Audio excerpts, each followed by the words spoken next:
Hi, I'm Benjamin Payne. At the K-12 Education Office at Hillsdale College, we support school founding groups and their efforts to start classical schools across the country. Finding the right leader is one of the first and most important steps to building a successful school.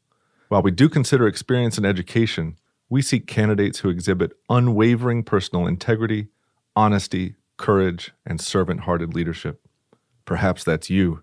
If you're looking to engage in fulfilling, impactful, and challenging work protecting our nation's future and building up the next generation of virtuous citizens, we'd love to hear from you.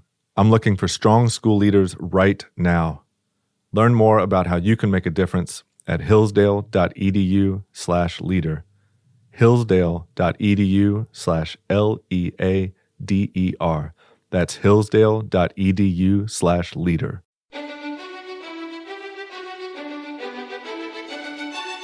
Welcome to the Hillsdale College K-12 Classical Education Podcast, bringing you insight into classical education and its unique emphasis on human virtue and moral character, responsible citizenship, content-rich curricula, and teacher-led classrooms. Now your host, Scot Bertram. Thanks for listening. The Hillsdale College K-12 Classical Education Podcast is part of the Hillsdale College Podcast Network. More episodes at podcast.hillsdale.edu or wherever you find your audio.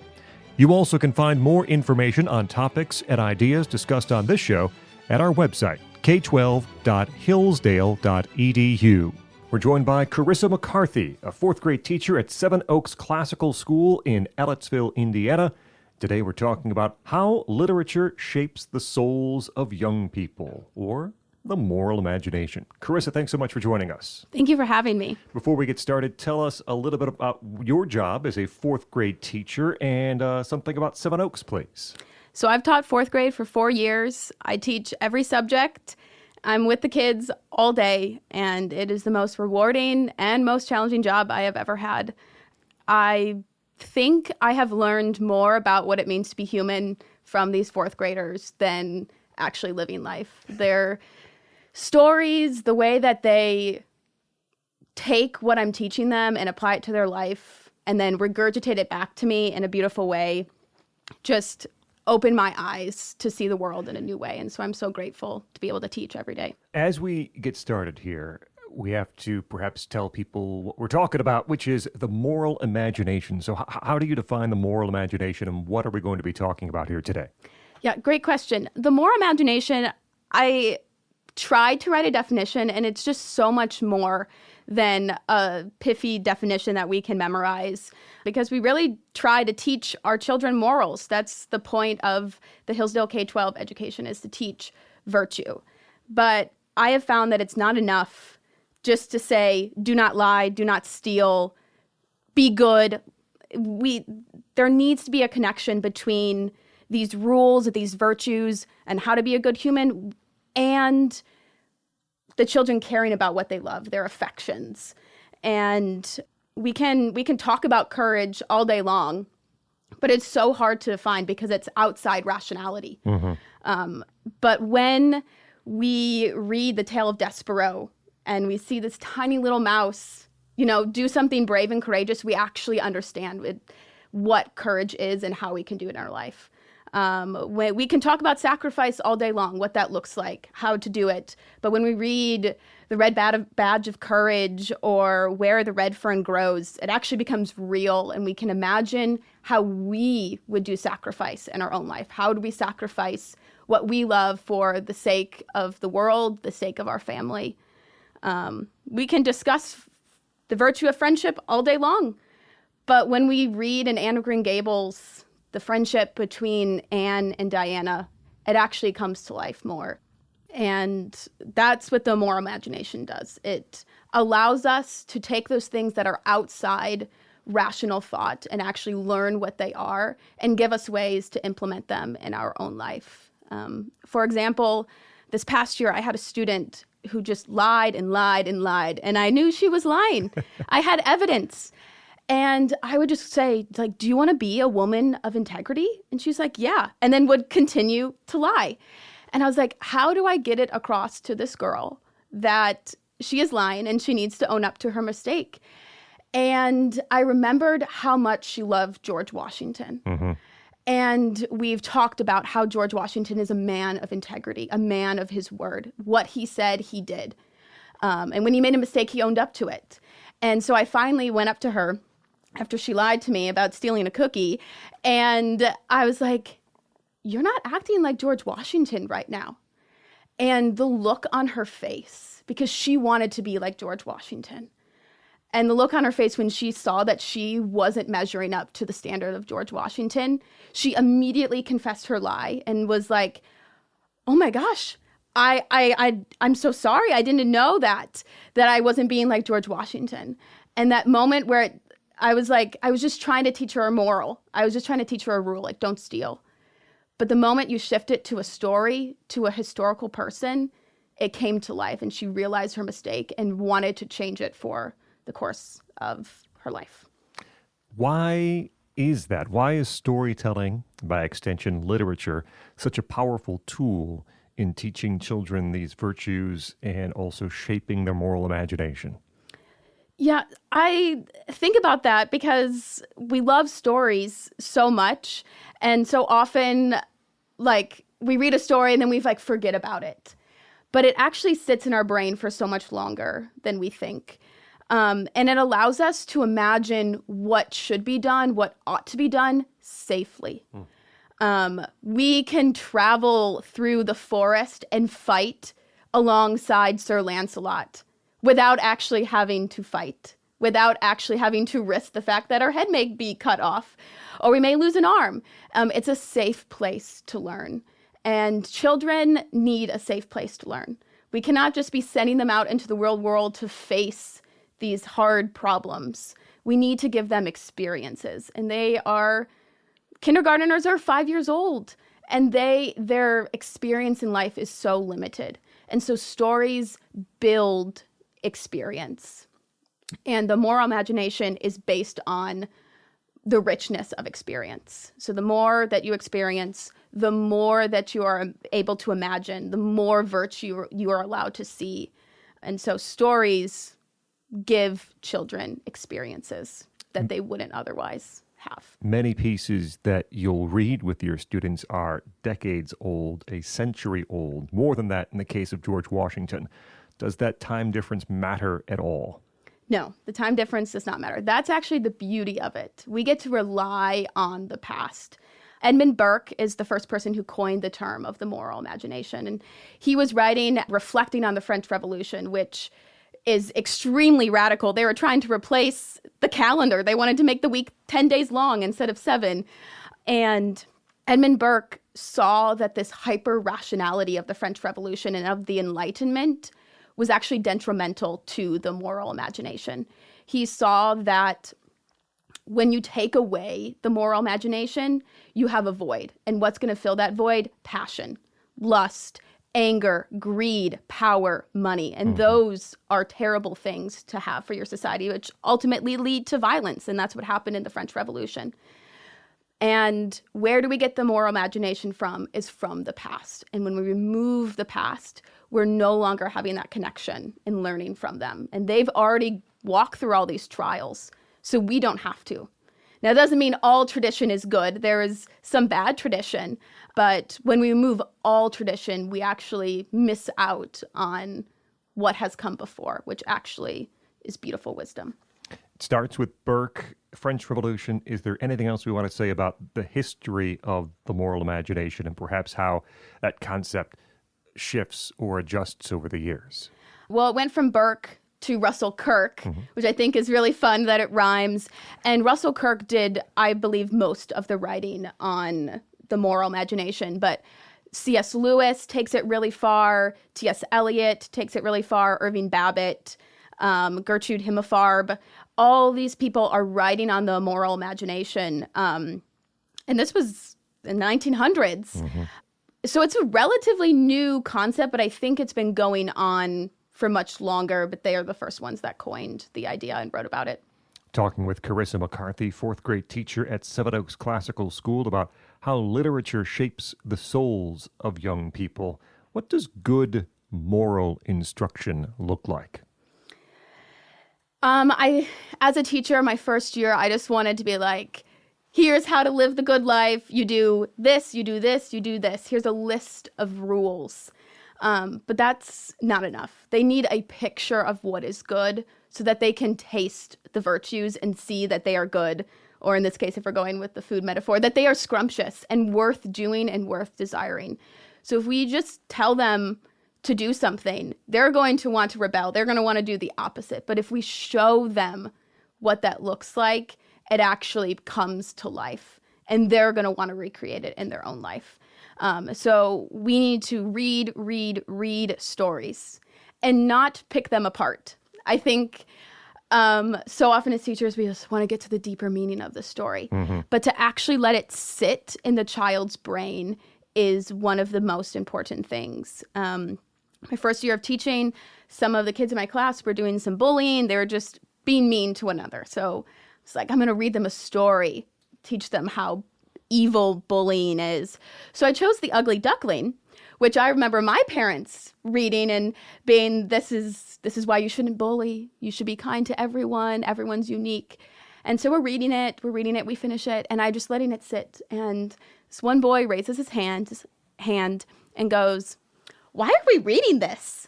This has nothing to do with being nice to one another." And I looked at him and I was like, oh my gosh, he's not getting it. And he was like, "This is a story about beauty.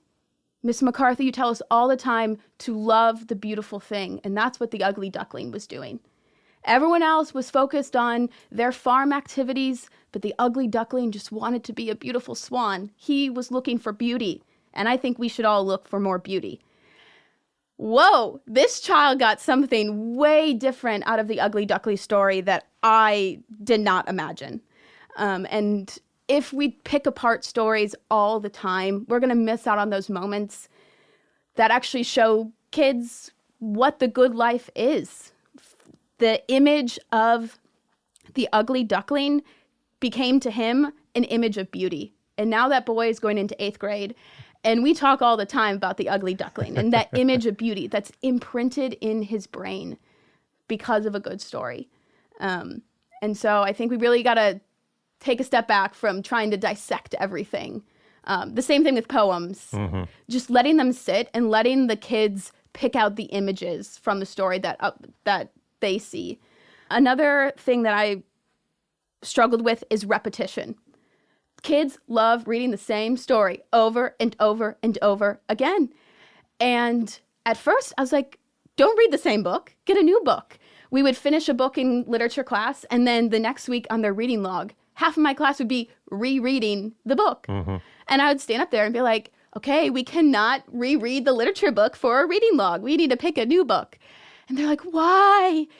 And I was like, well, I'm the teacher. I want you reading other things, you know? And then it clicked one day when this boy was swinging and he was telling me how much he loved The Hobbit, and now he's read it 4 times.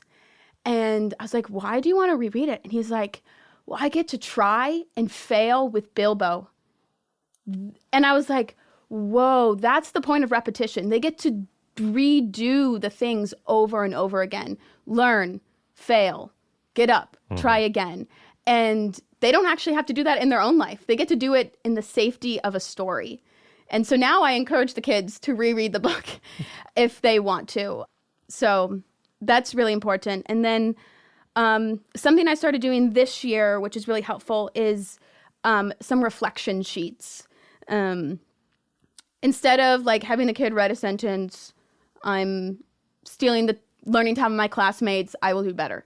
Instead, I've asked them to pick a literature character, pick a historical figure that they admire, and figure out what they admire about that character and how they can do that in their own life. Mm-hmm. And that has been a way more effective tool to implement discipline and behavior change, because now they want to be like Bilbo. Now they want to be like Almanzo. They want to be like King Arthur. How can I implement that in my own life? And I brought an example of a student, his reflection. I actually had all my students do this at the end of the year, just to close out the year. And this is what he wrote. King Arthur is who I want to be. He started the Round Table because he loved justice and truth in the right way. I want to love justice and truth. He did not always jump to conclusions like I do. After his death, he stood for hope. This year has been very hard for me, and there have been times where I thought my anxiety would be too much and I would not make it through. But the fact that he was going to be coming back one day reminds me that I can get better and that the world is not always going to be evil and dark. I can become like King Arthur by believing that there is light in my anxiety and challenges and reminding my friends of it too. And this boy, when we finished King Arthur, tears were streaming down his face. And he was like, it's so sad, but so hopeful at the same time. And that image of King Arthur coming back is an image of hope for him that carried him through some really hard challenges that he faced. And that's what good literature is for. And that's what good moral instruction does, is it gives images to children so that when they face challenges, they know what to do. Another story about knowing what to do based on a book is I had a student, she was extremely low in reading, extremely low in general, and her grandfather died, and her grandfather was one of the people that took care of her mainly. So she was gone for like a week. When she came back, I talked to her. I was like, if you need anything, just let me know. How are you doing? And she's like, Miss McCarthy, I knew what to do. I was like, that's not how you respond to a question. How can I help you? And so after asking more questions, she was like, I knew it was okay to be sad and to cry. And I was like, how did you know that? And she's like, well, Sir Lancelot cried when King Arthur died. Little John cried when Robin Hood died. And they were best friends. And I was best friends with my grandpa. So I knew it was okay to cry. So I cried a lot. And now I feel better. And I started tearing up. I was like, that's so beautiful.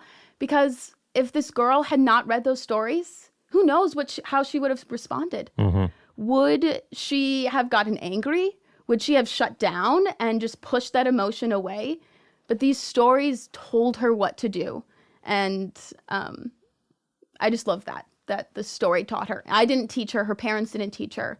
It was this book. They're really creating these vivid landscapes that the students can utilize, perhaps escape to at times.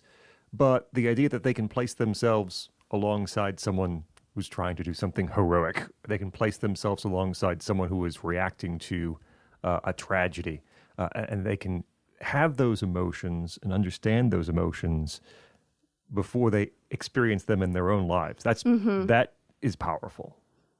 Yeah, that's the point of a moral imagination. The imagination precedes action. So if we do not furnish the imagination with all the good things of a noble and high life, then their action is going to be not good.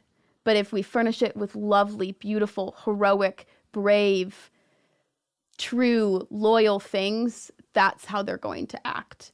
And so I think giving students good stories, reading them stories all the time, making history a story, making science a story, making everything you do a story will actually shape more of their virtues and their affections than just telling them what to love, because they learn to love it themselves, which is the point of anything we do in the classroom. So what are some practice steps to help cultivate that moral imagination within the teacher and within the students in the classroom? So I already talked about read, and repetition. Let them reread, you reread to them, and you may hate it, but it's actually good for you. I think all the teachers can just appreciate, I've read my literature books now a dozen times, and they get better every single time. So rereading, reading good stories, letting them marinate, not dissecting them, reflection sheets, and turning conversations about bad behavior or bad choices not into, you should do this, you should have done better, but having the kid reflect on a character or a historical figure that has done what is good in the moment to actually shape their affections, to love that. Another thing, obviously in literature class, you need to dissect the book. You need to discuss it. And I would spend most of my time dissecting dilemmas that characters are facing. They're choosing between what is right and what is wrong. They're choosing to go into battle or to stay home. And discussing those dilemmas of characters will actually shape the moral imagination, because now these kids are seeing what ought to be done and what ought not to be done. So in my literature discussions, we're mainly talking about dilemmas between characters. I also appreciate literature books that have dilemmas where the character has to choose between a good and another good. I find that most of my choices in life are between two goods. And it is so hard to choose between two goods. Mm-hmm. And so showing the kids what that looks like and opening the possibilities to that will actually help them later in life. How do you see that growth in the span of a year, less than a year, that you have with a fourth grade student from the beginning in August to the end in May, June, whenever the school year ends? How do you quite tangibly see that difference from day one to the final day in class? Well, this year I did the reflection sheet that I was talking about. I did it at the beginning of the year and at the end of the year. So it was really interesting to see if they chose the same character or chose something different. But also, as you get to know your students, you'll be able to see more clearly what stories have shaped them. For example, I chose a boy to be our student ambassador for our class. So he's supposed to get up and greet guests and welcome them to our classroom and explain what we're doing and then show them to their seat. And my class gets a lot of visitors, so this boy has to stand up a lot.